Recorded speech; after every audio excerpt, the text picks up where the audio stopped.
अस्सलाम वालेकुम, मैं हूं हबीब अकरम।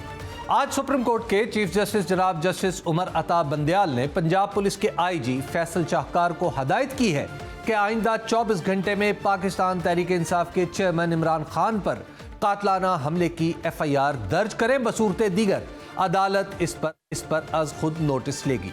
दौरान समाअत सुप्रीम कोर्ट लाहौर रजिस्ट्री में वीडियो लिंक पर मौजूद IG ने बताया कि FIR दर्ज करने के हवाले से वजीर आला पंजाब से बात हुई, जिस पर उन्होंने कुछ तहफ़्फ़ुज़ात का इजहार किया था। अदालत ने IG को यकीन दहानी कराई कि जब तक आप ओहदे पर हैं कोई आपके काम में मुदाखलत नहीं करेगा। अगर किसी ने मुदाखलत की तो अदालत उसके काम में मुदाखलत करेगी। अदालत ने IG से सवाल किया कि FIR कब दर्ज होगी। वाक़े को 90 घंटे से ज्यादा हो चुके हैं। FIR में ताखीर की ठोस वजह बयान करना होगी। चीफ जस्टिस ने कहा कि FIR के बगैर तो तफ्तीश ही नहीं हो सकेगी और ताखीर से शवाहिद भी बदले जा सकते हैं। IG फैसल शाहकार ने कहा कि इमरान खान पर कातलाना हमले के वाक़े में एक शख्स जाँ बहक भी हुआ है, जिसके लवाहिकीन की तरफ से भी FIR दर्ज हो सकती है। अदालत ने कहा, आप हमें यह ना बताएं कि पुलिस के पास क्या ऑप्शन है, आप कानून के मुताबिक काम करें, अदालत आपके साथ है। चीफ जस्टिस ने कहा कि IG साहब 24 घंटे में FIR दर्ज ना हुई तो आपको अज खुद नोटिस में जवाबदेह होना पड़ेगा। अदालत ने कहा कि एक कौमी लीडर को कत्ल करने की कोशिश की गई है, तफ्तीश करें, शवाहिद इकट्ठे करें और इनका फोरेंसिक करवाएं। अदालत ने यह हदायत इमरान खान के खिलाफ तौहीन अदालत के मुकदमे की समाअत के दौरान उस वक्त दी जब इमरान खान के वकील ने अदालत के सामने यह मामला उठाया। समाअत करने वाले 5 रुकनी बेंच में चीफ जस्टिस के अलावा justice Ijazul Ahsan, justice Munib Akhtar, justice Yahya Afridi और जस्टिस मुजाहिर अकबर नकवी शामिल हैं। दूसरी तरफ आज लाहौर में तहरीक इंसाफ के चेयरमैन इमरान खान के घर पर दिन भर FIR के मसले पर मुशावरत जारी रही। वजीर आला पंजाब चौधरी परवेज इलाही दिन में 2 बार अपने साहबजादे मुनिस इलाही को साथ लेकर इमरान खान के घर पहुंचे। आज शाम को ही तहरीक इंसाफ लाहौर के जनरल सेक्रेटरी जुबैर नियाजी ने IG पंजाब के दफ्तर में कायम शिकायत सेल में इमरान खान पर कातलाना हमले की FIR जमा करा दी है। इस हवाले से बात करने के लिए हमारे साथ मौजूद हैं पाकिस्तान तहरीक इंसाफ के रहनुमा और साबिक वफाकी वज़ीर इत्तलात जनाब फवाद चौधरी साहब। फवाद चौधरी साहब, ये बताइएगा कि FIR के बारे में अब तक हतमी फैसला क्या किया है पाकिस्तान तहरीक इंसाफ ने? देखिए, हमारा फैसला तो बड़ा वाज़ेह है। हम तो जो FIR है वो जो बता रहा है, जो फैक्ट्स बता रहा है, उसके मुताबिक FIR दर्ज अभी तक तो नहीं हुई। चौधरी साहब, कल आज ही बल्कि जब सुप्रीम कोर्ट में ये बात हुई FIR के हवाले से, तो IG पुलिस ने कहा कि एक और डिसीज्ड भी है इसमें जो जाँ बहक हुआ है मौज़म, उसके लवाहिकीन भी FIR दर्ज करवा सकते हैं। ना वो तो उनकी मर्जी है ना जी, वो कराए चाहे, लेकिन असल में मुझे आप बताएं कि जो मकतूब जो अपनी गवाही खोलेंगे, अब तक का जो क्रिमिनल लॉ हमने पढ़ा है वो तो सीधी सीधा है कि 324 का केस जो है वो कहते हैं 302 से भी ज्यादा खतरनाक है, क्योंकि उसमें जो जख्मी है वो बता सकता है कि कौन इन्वॉल्व है। लेकिन चौधरी साहब, आप नहीं समझते कि लवाहिकीन का भी एक मौक़िफ़ हो सकता है? एक वाक़या है जिसमें मुतासरीन की तादाद ज़्यादा है, तो क्या इसकी FIR दर्ज करवाना सिर्फ पाकिस्तान तहरीक इंसाफ का ही इस्तेहकाक है? इस्तेहकाक तो देखिए इमरान खान का है, क्योंकि हमला तो इमरान खान के ऊपर हुआ है और जो जख्मी हुए हैं या जो अपने शहीद भी हुआ है उसको मकसद जो है उनका इमरान खान की जान लेना था और सदर गवाही जो है वो तो इमरान खान ही की होगी। ठीक है। अच्छा चौधरी साहब, ये बताइएगा कि इस पूरे मामले में चौधरी परवेज इलाही साहब ने आज 2 बार मुलाकात की, वो उससे कुछ मसला सुलझा? चौधरी साहब की मुलाकात से कोई मसला सुलझा नहीं है। रोवन है CRPC का, वो तो देखे ना बिल्कुल वाज़ेह है। वो तो इस हद तक वाज़ेह है कि अगर मुझे पता भी है कि आप एक बिल्कुल झूठ बोल रहे हैं, यही पाकिस्तान में जो बार बार इमरान खान ने एम्फेसिस किया है कि रूल ऑफ लॉ जो है वो पाकिस्तान में जो है वो उसमें नहीं है हमारे लिए लोग। और मेरे ख्याल में देखिए, मेरे ख्याल में तो मिलिट्री को अपनी इन्वेस्टिगेशन भी करनी चाहिए। अगर इमरान खान जैसा सफ़े अव्वल का लीडर जो है वो इल्ज़ाम लगा रहा है और जो साहब हैं वो आर्मी में सर्व कर रहे हैं, तो और इतना बड़ा लीडर जब ये बात कर रहा है तो फौज का ये फर्ज है कि वो खुद इन्वेस्टिगेशन अच्छा चौधरी साहब, एक दफ़ा पहले भी एक ऐसा ही मुकदमा दर्ज हुआ था मिसिंग पर्सन के केस में, आपको याद होगा, जिसमें DGISI और दूसरे आला अहदेदारों को भी बीच में मुलविस किया गया था, FIR थी, लेकिन बाद में वो मुकदमा डिस्चार्ज हो गया था, यानी उन्हें डिस्चार्ज कर दिया गया था। आपके ख्याल में जो मौजूदा सूरत का ये है कि जब तफ्तीश शुरू होती है ना, उसमें फिर जो शहादतें आना शुरू होती हैं वो फिर पब्लिक हो जाएंगी और एक रिकॉर्ड बन जाएगा सबके सबका। वो तो आप देखें ना, जो considerations take over other things, लेकिन अल्टीमेटली फिर देख लेते हैं मेरिट्स इसमें होते हैं नहीं होते, किस तरह से जो है वो चीजें आगे चलती हैं। लेकिन आप जो बयान है इमरान खान का, या जो स्टेटमेंट है, या जो हम PTI देना चाह रही है स्पेशली कॉन्स्पिरेसी की जो ऊपर, वो तो आप वापस नहीं ले सकते। चौधरी साहब, आपने इस मुकदमे में मेडिको लीगल भी नहीं करवाया। अगर आम किसी शख्स को FIR दर्ज करवाना हो तो उसे सरकारी अस्पताल में जाना पड़ता है, लेकिन इस केस में इमरान खान साहब के पास सरकारी लोग खुद चल के आ गए, तो क्या ये भी मामला अफेक्ट करेगा? नहीं, मेडिको लीगल तो हुआ है ना जी, लेकिन हुआ कहीं और है। जी नहीं, वो जगह का तो इशू नहीं होता ना। अच्छा। जगह तो इशू नहीं है, वो तो मेडिको लीगल जो है वो जगह नहीं है, वो ऑफिसर है। वो मेडिको लीगल ऑफिसर कहाँ पे है, उसने आके जो है वो देखा है, उसने जख्म देखे हैं और उसके बाद उसने अपना बनाया है और मेडिको लीगल जो है वो दिया है। अच्छा चौधरी साहब, ये बताइएगा कि अब ज़रा दूसरी तरफ के जो आपका लॉन्ग मार्च था उसकी तारीख में तब्दीली की गई, क्यों? असल में इशू ये हुआ कि कल जब सुप्रीम कोर्ट ने, आज जब सुप्रीम कोर्ट ने ये कहा है कि वो कल इसका सुमोटो लेंगे, हमारा बड़ा बुनियादी मुतालबा है FIR का, और हम इसको देखना चाहते हैं कि अगले 48 घंटों में ये मामला किधर जाएगा। इसलिए हमने बेहतर समझा कि अगर एक दिन इंतजार कर लिया जाए, 2 दिन, और ये अगर FIR के मामले को हम देख लें कि सुप्रीम कोर्ट इसको आगे लेके चलती है या नहीं चलती, या फिर हम इसको भी अपने बुनियादी जो हमारा मुतालबा है उसके तौर पे लेके आगे चलें। चौधरी साहब, आपके लॉन्ग मार्च के हवाले से एक बात ये की जा रही है कि आप शायद इस्लामाबाद जाना नहीं चाहते, पिंडी को ही अपने मार्च का हदफ बनाना चाहते हैं। इस बात में कहाँ तक सदाकत है? ठीक है, हम तो असल में जो पाकिस्तान का इंटरेस्ट है ना, वो तो ये है कि लॉन्ग मार्च जो है वो ना हो और आपकी जो पॉलिटिकल इश्यूज हैं वो सेटल डाउन हो मेज के ऊपर। अभी भी जो हो रहा है, जो पाकिस्तान की इकोनॉमी का हाल है, जो एक इंस्टेबिलिटी है पूरे मुल्क में, हम क्या है, हमारी इकोनॉमी बेड़ा गर्क हो गया है। असूलन तो हमें लॉन्ग मार्चेस के बजाय चीजें सेटल डाउन करनी चाहिए, बट अनफॉर्चुनेटली मुझे नवाज शरीफ हैं, शहबाज शरीफ हैं, जरदारी हैं, इनका कोई इंटरेस्ट नहीं है पाकिस्तान में। इन्होंने अपने बच्चे, जायदादें, हर चीज पाकिस्तान से बाहर ले गए हैं और सिवाय यहाँ पे हुकूमत करने के इनका इससे बड़ा इंटरेस्ट है नहीं, लिहाजा ये सारे मामलात हो रहे हैं। तो चौधरी साहब, आपकी पार्टी में भी ऐसे लोग हैं, दूसरी तरफ आपके मुखालिफिन में भी ऐसे लोग मौजूद हैं जिनका राब्ता हो सकता है। आप बजाते खुद एक सियासी ख़ानदान से ताल्लुक़ रखते हैं, आपके बड़े वसी राब्ते हैं, तो इन राब्तों को इस्तेमाल में क्यों नहीं लाया जा रहा? नहीं, राब्तों को इस्तेमाल में लाए थे, बात भी हुई और बात होती भी रहती है, लेकिन मुझे ये लॉजिक को प्रॉब्लम ये है कि वो कहते हैं देखें हमें पता है इलेक्शन होंगे, हम इलेक्शन हार जाएंगे तो हम इलेक्शन क्यों कराएं। अब आप मुझे बताएं, ये लॉजिक जो है इसके ऊपर क्या डिस्कशन है। अब वो कह रहे हैं कि जी हमें जब तक हमें एक ऐसी, जब वो कहते हैं ना लेवल प्लेइंग फील्ड, तो उसका मतलब ये है कि जब तक हमें ये ना लगे कि हम इलेक्शन जीत जाएंगे, हम इलेक्शन नहीं कराएंगे। अब इसका कोई सोल्यूशन नहीं है और ये एक बेसिक इस वक्त हैडल है, ये जो सोच है ये इस सारे मामले में। चौधरी साहब, ये बताइएगा कि जब आपके मुज़ाकरात, चाहे वो बैक स्टेज हों या सामने हों, ये बताइएगा कि क्या आपको लगता है कि जो PDM है ये नवाज शरीफ से ही हदायत लेके आगे बढ़ती है, या मकामी तौर पे आपको लगता है कि ये मामलात को आगे सेटल करने की सलाहियत और मैंडेट रखते हैं? देखिए, पहले तो इन्होंने शुरू में तो फैसले इनके जरदारी साहब कर रहे थे और ये एक्चुअली जो पहले जब हमारे पास ही आए थे और इन्होंने कहा जी ये नो कॉन्फिडेंस वापस हो जाए तो आप इलेक्शन करा दें, तो हमने कहा जी हम बिल्कुल इलेक्शन करवा देते हैं और ये तय हो गया था।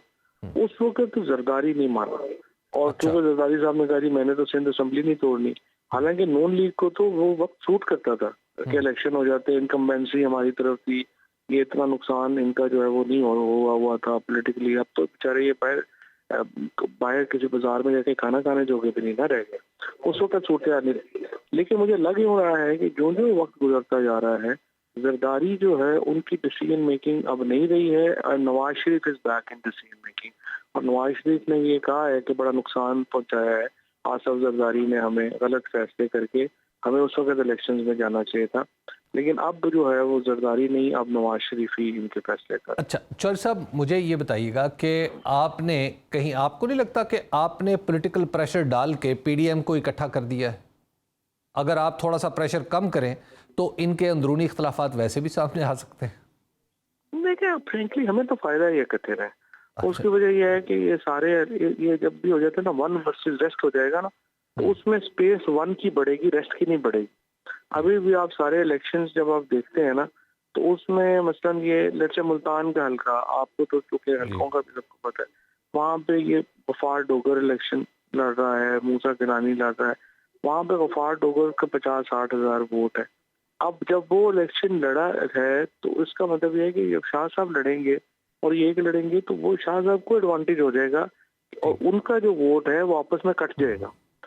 तो तमाम जगहों के ऊपर जहाँ पे ये लोग इकट्ठे होकर इलेक्शन लड़ेंगे, वहाँ पे जो जमातों की नफरतें हैं वो भी जो है वो ऊपर आ जाएंगी। फिर ये इलेक्शन ये एक्चुअली हमें ये बुरा नहीं है फॉर्मूला वन वर्सेस रेस्ट। ठीक, बहुत शुक्रिया फवाद चौधरी साहब, आप हमें सूरत हाल बता रहे थे और आपने बताया कि जो लॉ उसकी तारीख भी इसलिए आगे बढ़ाई गई है कि आप सुप्रीम कोर्ट के अंदर चलने वाला मामला जो FIR का है उसको देखना चाहते हैं। हमारे साथ मौजूद हैं साबिक IG पुलिस जनाब जुल्फकार चीमा साहब, और उनसे जानने समझने की कोशिश करते हैं कि FIR की ताखीर तफ्तीश पर किस हद तक असर डाल सकती है। अस्सलाम वालेकुम चीमा साहब। जी वालेकुम सलाम। जुल्फकार चीमा साहब, ये बताइएगा कि इस वक्त तक FIR दर्ज नहीं हुई और आज सुप्रीम कोर्ट में ये मामला जब पेश हुआ तो सुप्रीम कोर्ट ने कहा कि इससे शवाहिद ज़ाया हो सकते हैं। कितना असर पड़ सकता है सच तक या हकीकत तक पहुंचने में अगर FIR दर्ज नहीं होती? जी अमीर अकरम साहब, देखें जब भी कोई सीरियस केस जिसे कॉग्निजेबल ऑफेंस कहते हैं होता है तो उसकी इतला जो पुलिस को दी जाती है उसे फर्स्ट इंफॉर्मेशन रिपोर्ट कहते हैं। जी, वैसे तो ये कोई शख्स भी इतला दे सकता है, जरूरी नहीं है कि विक्टिम दे, उसका कोई अजीज, उसका कोई साथी दोस्त वो भी दे सकता है और पुलिस खुद भी दे सकती है। और है तो ये एक फरीक का वर्शन होता है, उसका मौकफ होता है, मगर हमारे सिस्टम में इसको बहुत ज्यादा अहमियत दे दी गई है और अदालतों में भी इसको आउट ऑफ प्रोपोर्शन अहमियत हासिल हो गई है। ठीक है। और यही वजह है कि जिनके नाम FIR में दर्ज हो जाएं उनकी बड़े अरसे तक जमानत नहीं होती। जी ठीक है।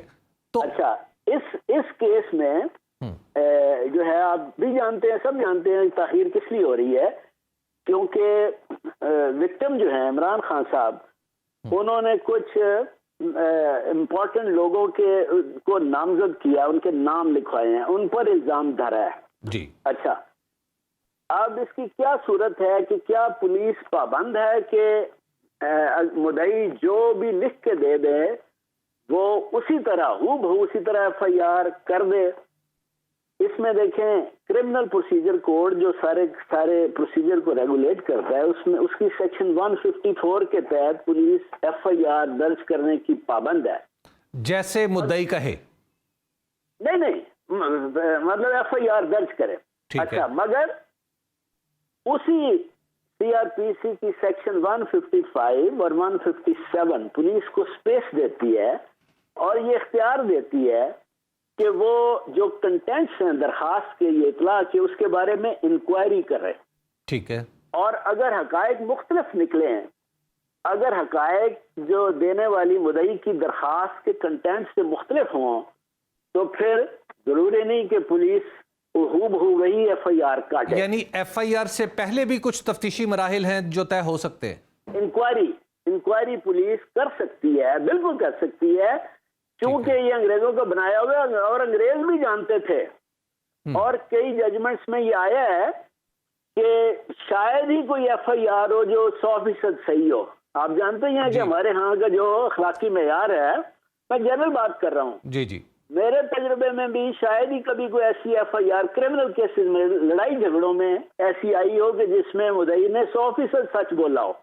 ठीक है। तो ये एक रिवाज अच्छा, है। ऐसा नहीं हो सकता चीमा साहब के ये एफआईआर जैसा कि मुद्दई कह रहा है दर्ज कर ली जाए और उसके बाद तफ्तीश कर ली जाए, तो तफ्तीश में जो बेगुनाह साबित होता है उसको हो जाए? नहीं, देखें ये पुलिस के लिए मुमकिन नहीं। आप भी जानते हैं सारे के बैकग्राउंड, उसको एक प्रोपेगेंडा के तौर पे इस्तेमाल किया जाता है कि जी देखें फलां जो है वो तो एफआईआर के नामजद मुल्जिम है, कत्ल के नामजद मुल्जिम है, वो इस तरह के ओहदों पे कैसे रह सकते हैं। देखें हमारे पास भी, मेरा अपना भी तजुर्बा भी यही है, लोग दरखास्तें लाते रहे हैं, उसमें सियासतदानों के नाम भी होते थे, उसमें अब तक जजेस के नाम भी होते थे। देखें जिस तरह इमरान खान साहब कह रहे हैं, अगर ये मान ली जाए, अगर ये रवाज चल निकले, तो फिर मुल्क के कोने कोने में हर रोज एफआईआरें खुद इमरान खान साहब के खिलाफ और बाकी सियासतदानों, जजेस जनरल्स के खिलाफ कटा करेंगी, हर रोज सैकड़ों। क्या ये इमरान खान साहब के लिए काबिल कबूल होगा? लेकिन एक मामला ये भी तो है ना जुल्फकार चीमा साहब के, एक तरफ एक साबिक वजीर आजम भी है ना जो इसका मुद्दई बन रहा है और वो इस पूरे वाक़े को खास पॉलिटिकल डेवलपमेंट से जोड़ रहा है। देखें वो जोड़ रहा है, मगर उसके लिए उसको एविडेंस देना होगी। पुलिस कह रही है कि मौके पर हजारों लोगों की मौजूदगी में एक मुल्जिम पकड़ा गया है जिससे हथियार भी बरामद हुआ है। फौरी तौर पर मुल्जिम की कस्टडी जो है वो किसी और के पास नहीं थी, उस सूबे की पुलिस के पास थ्रू आउट रही है जहां इमरान खान साहब की अपनी हुकूमत है। और उसका जो बयान जारी हुआ उसमें वो पुलिस अफसर ने उससे बार बार पूछा कि जी तुम्हें और किसी ने को बताया, सिखाया, हदायत? उसने कहा नहीं। इन हालात में पुलिस के लिए क्या ये पॉसिबल होगा? अगर जबरदस्ती उनसे एफआईआर में प्राइम मिनिस्टर वगैरह के नाम लिखवाए जाएंगे तो सख्ती की जाएगी। पुलिस का कोई बाज़मीर अफसर अपने तौर पे शायद वो लिखने के लिए तैयार ना हो, लेकिन जिस तरह मैंने कहा, तो पुलिस का बाज़मीर अफसर जो है पहले एक शख्स का एतराफी बयान रिकॉर्ड कर लेता है, एफआईआर दर्ज नहीं हुई लेकिन उसका एतराफ उससे एक्सट्रैक्ट कर लेता है। वो अगर आप मुझसे पूछें तो वो वायरल नहीं होना चाहिए था, उससे पूछना जायज था, मगर वो किसी सूरत मीडिया को नहीं देना चाहिए था, ना वहां किसी की एक्सेस होनी चाहिए थी। वो गलत हुआ है, उसकी इंक्वायरी होनी चाहिए ये क्यों हुआ। और जो दूसरा हुआ वो भी पुलिस के दफ्तर में हुआ, वो भी पुलिस के दफ्तर में हुआ है, सीटीडी के दफ्तर में।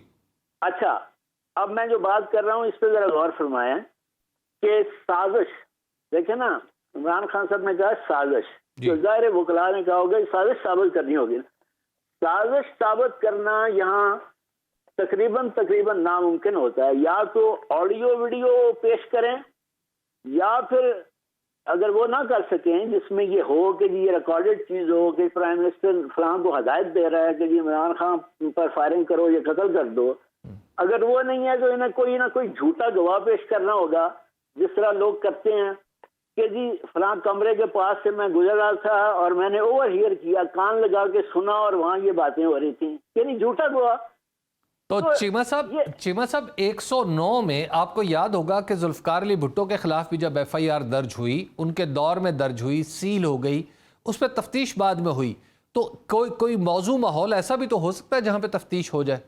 देखें इस पे मैं जो फिर वही कहूंगा, इस पे इसरार क्यों?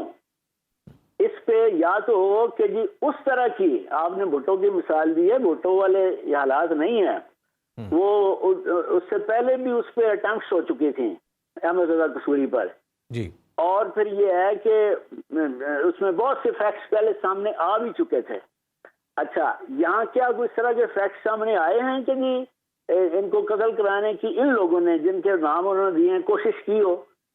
लेकिन खान साहब अपनी तकरीरों में कई बार कह चुके हैं और वो कहते हैं कि मैंने एक ऐसी वीडियो भी रिकॉर्ड करवाई है जिसमें मुतलका लोगों के नाम बता दिए गए हैं।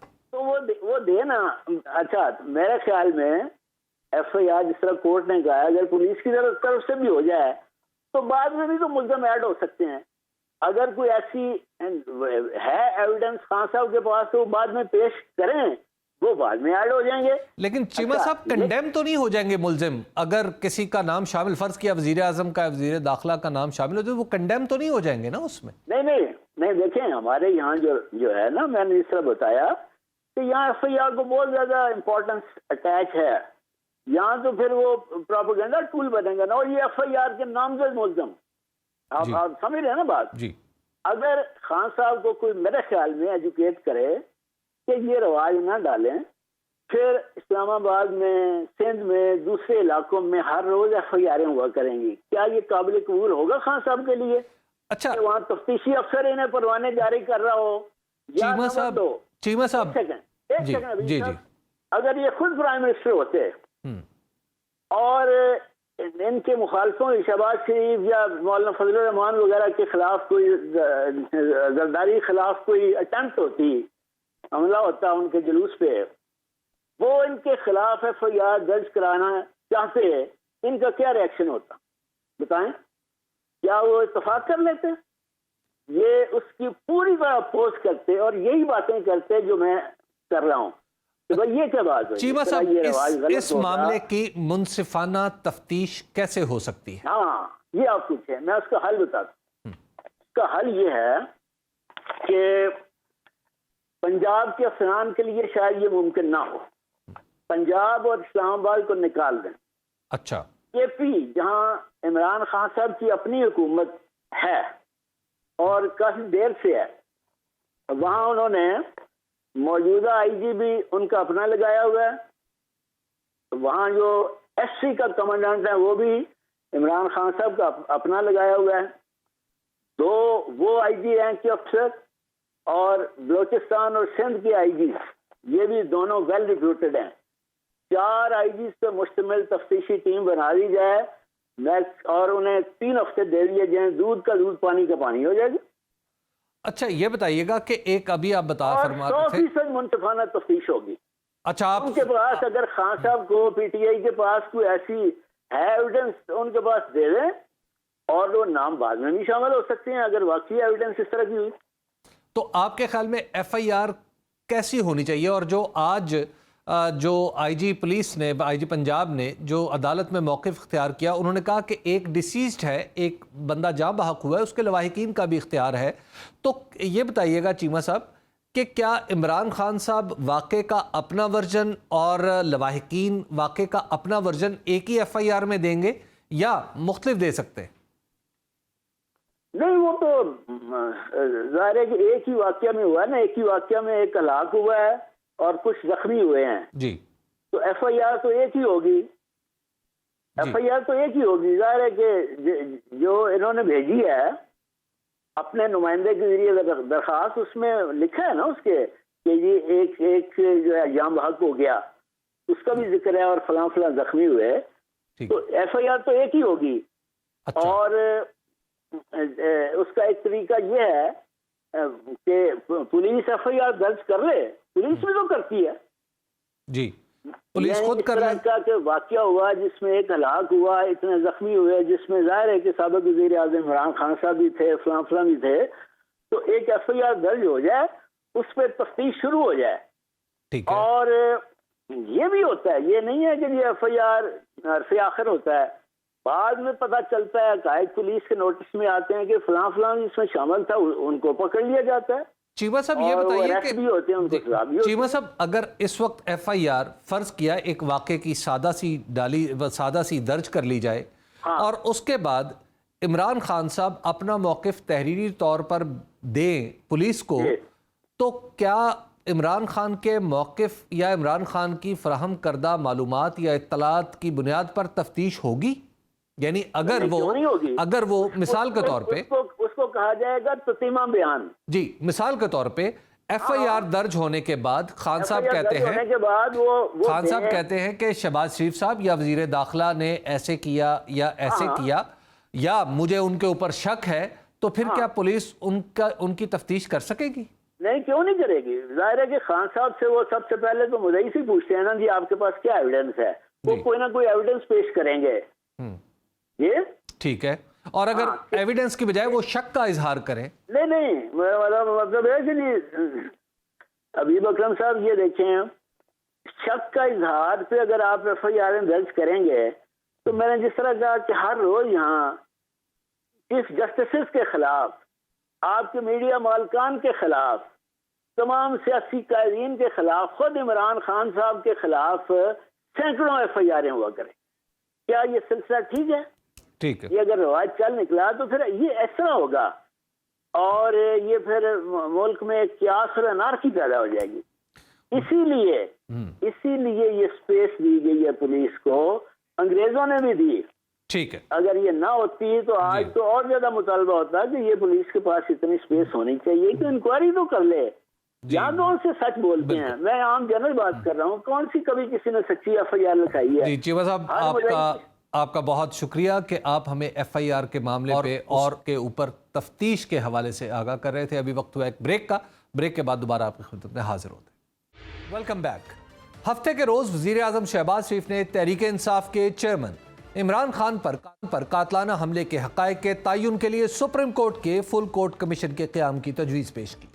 वजीर आजम ने अपने समेत दीगर पर इमरान खान की तरफ से लगाए गए इल्ज़ामात की सख्ती से तरदीद की और कहा, अगर सुप्रीम कोर्ट के तमाम जजों पर मुश्तमिल कमीशन न बना तो अवाम के जहनों में हमेशा सवालात रहेंगे।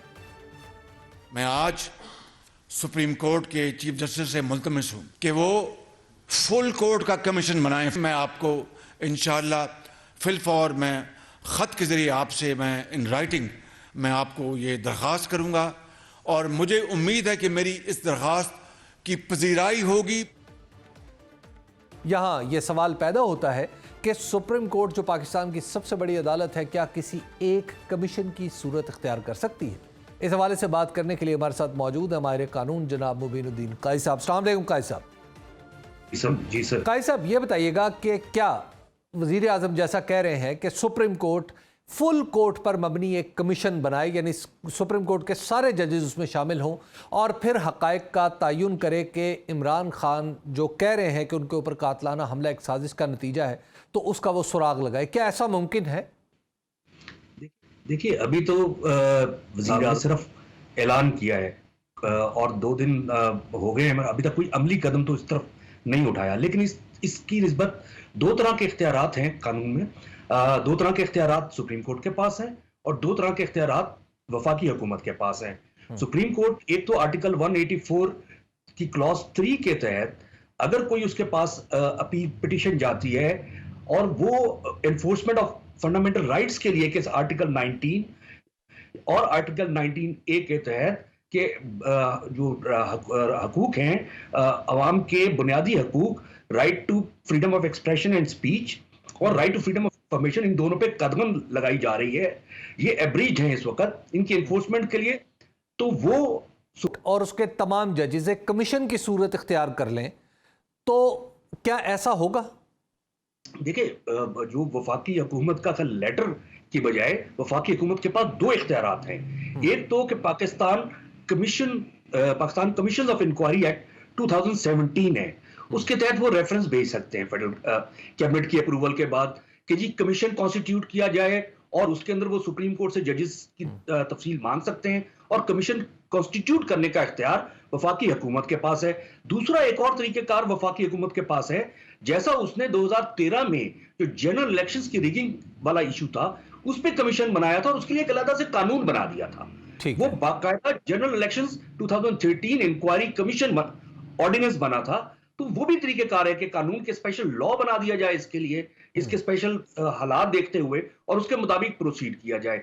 लेकिन ये स्वाबदीदी इख्तियारात जो है वफाकी हुकूमत का इख्तियार तो है कि वो कमीशन बना सकता है, आइन इस कानून के तहत उसको इख्तियारात हैं, लेकिन सुप्रीम कोर्ट उसको टर्न डाउन कर सकती है कि ये उसको रीजनिंग दे सकती है कि ये मुनासिब नहीं होगा कि अगर फुल कोर्ट हम बना देते हैं तो फुल कोर्ट की रोशनी के अंदर फिर ये इशू आ जाएगा कि अगर कल इसका ट्रायल होता है और ट्रायल में अपील का हक जो है जो भी मुल्जिम है उसके पास भी आर्टिकल 10A के तहत राइट टू फेयर ट्रायल है और ड्यू प्रोसेस का है, तो वो फिर अपील के लिए जाएगा तो वो तो ये तमाम के तमाम फुल कोर्ट ही बैठी होगी।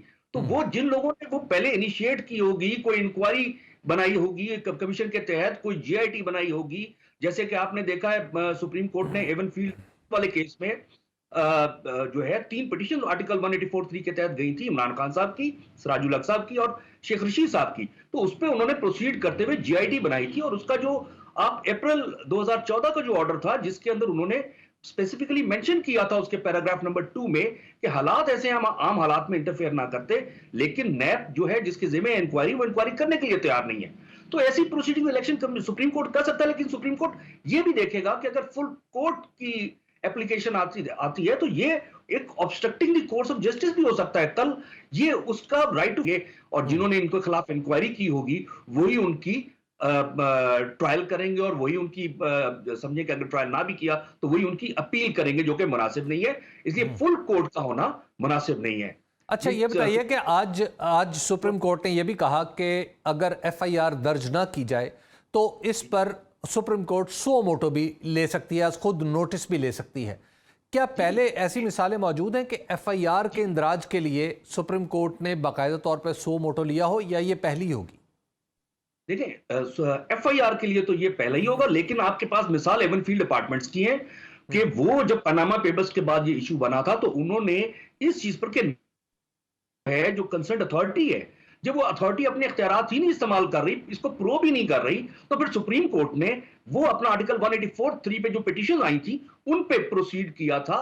सुप्रीम कोर्ट भी ले सकते हैं, लेकिन उन्होंने आर्टिकल 184(3) के तहत प्रोसीड किया था कि चूंकि ये जो है, जो जिनका जिम्मा है ये इंसाफ करना और जिनका जिम्मा है ये इन्वेस्टिगेट करना। भाई साहब, ये बताइएगा कि अगर इमरान खान साहब की जैसे दरख्वास्त इंदराज मुकदमा है और वो मखसूस नामों पर मबनी है कि मखसूस नामों को एफआईआर में शामिल किया जाए, अगर वो ऐसा नहीं पुलिस करती तो क्या उनके पास कोई रास्ता है कानूनी तौर पे कि वो किसी अदालत जाएं या सुप्रीम कोर्ट जाएं?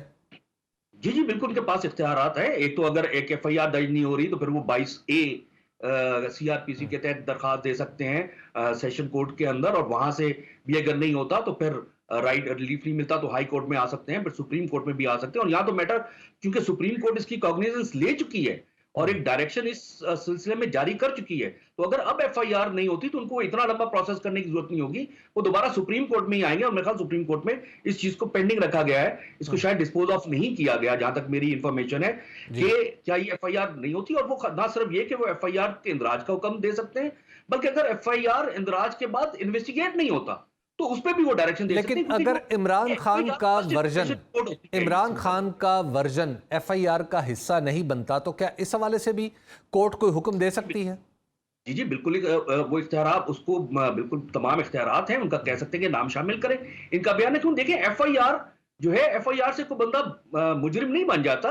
एफआईआर सिर्फ एक फर्स्ट इंफॉर्मेशन रिपोर्ट होती है कि एक मुलजिम जो मुद्दई है वो कहता है कि जी मुझे इस पे शक है, इन लोगों पे शक है, तो उस पे उन लोगों के नामों पर और जो भी वो वर्शन है उसका, जो उसकी फर्स्ट इंफॉर्मेशन होती है, जो वो अब इन्वेस्टिगेटिंग एजेंसीज को देता है कि जी मेरे साथ ये ज्यादती हुई है, या ये जुर्म का मेरे साथ या किसी और के साथ भी एक जुर्म का इर्तिकाब हुआ है, और इस जुर्म के इर्तिकाब के लिए मैं ये एफआईआर फर्स्ट इंफॉर्मेशन रिपोर्ट दे रहा हूं। उस इंफॉर्मेशन के बाद वो इन्वेस्टिगेशन होगी। अगर कल इन्वेस्टिगेशन में किसी का नाम साबित होता है कि जी इंक्वायरी नहीं प्रूव नहीं होता, तो वो उसका नाम डिलीट हो जाएगा। तो काई साहब ये बताइएगा कि आज जो सुप्रीम कोर्ट ने कहा कि एफआईआर दर्ज करें, आईजी को हदायत की, और उसके साथ ये भी कहा कि हम फिर अज खुद नोटिस भी ले सकते हैं 24 घंटे में अगर एफआईआर दर्ज नहीं होती, तो क्या आज की सुप्रीम कोर्ट की इस प्रोसीडिंग को हम ये समझें कि इसके बाद से वजीर आज़म अगर कोई ख़त लिखते हैं कि एक ऐसा कमीशन बनाया जाए तो सुप्रीम कोर्ट उसको टर्न डाउन कर देगी? आप एक तजुर्बाकार वकील के तौर पे क्या समझते हैं? नहीं, ऐसा कोई उन पर बार नहीं है, क्योंकि वो इख्तियारात एक डिफरेंट, वो जो रेफरेंस के तौर पर भेजेंगे, अगर commission Pakistan commission of inquiries जो है एक्ट के तहत, 2017 के एक्ट के तहत भेजते हैं, वो एक अलग से चीज है। ये एक एफआईआर है। एफआईआर तो फर्स्ट इंफॉर्मेशन रिपोर्ट है जिससे इन्वेस्टिगेशन स्टार्ट होती है। तो अगर इन्वेस्टिगेशन प्रॉपर नहीं होती तो भी इस एफआईआर के होते हुए भी पैरेलल जो है ये कमीशन कॉन्स्टिट्यूट हो सकता है और इंक्वायरी हो सकती है डिटेल्ड, उस पर ये बार नहीं है। और अभी जो चूंकि उन्होंने इसलिए कहा कि जिस तरह से भी वर्जन है वो आप रिकॉर्ड करें, इस पे बेइंतहा जजमेंट्स है हाई कोर्ट की, सुप्रीम कोर्ट की, कि एफआईआर दर्ज कराना मुद्दई का हक है, लेकिन उससे कोई बंदा मुलजिम साबित नहीं हो जाता।